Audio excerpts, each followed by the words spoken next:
L'équipe enseignante et le directeur de la Star Academy, réaction divisée du public. Les anciens élèves de la Star Academy de l'année dernière n'ont pas été les seuls à susciter l'enthousiasme des foules. Bien que les personnalités telles que Louis, Enola, Léa ou Anisha aient séduit le public, le personnel enseignant a également contribué au succès du revival du télécrochet. Adeline Tognuti, la professeure de chant, la blonde Marlène Schaff et la volcanique Lucie Bernardoni, les répétitrices, ont immédiatement conquis le cœur des fidèles de l'émission. Et ils n'étaient pas les seuls. Yanis Marshall, avec son franc-parler, et Michael Goldman, le directeur de la nouvelle promotion, ont également reçu de nombreux éloges. Bien que le professeur de danse n'ait pas été reconduit et remplacé par Malika Benjeloun, le Dirlo a fait son retour pour une nouvelle saison. Malgré les rumeurs annonçant son départ, le producteur de 44 ans et cofondateur du label My Major Company a choisi de revenir pour une deuxième saison. Il s'est expliqué lors de la conférence de presse de l'émission : « Je ne suis pas du genre à me lancer aveuglément, donc oui, j'ai réfléchi.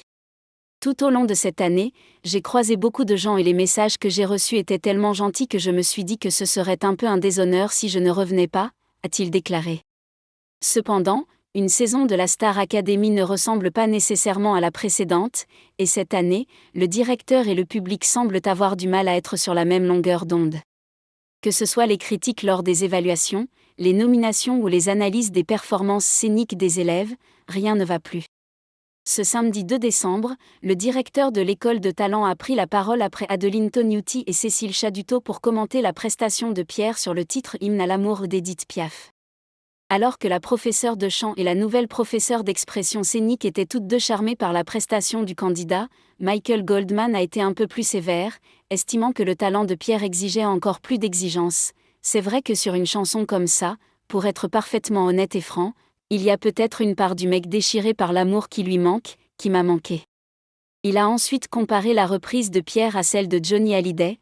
Réécoute et tu verras qu'il y a encore un petit pas à franchir, lui a-t-il déclaré. Cette critique a été huée par le public et a été difficile à digérer pour les fans.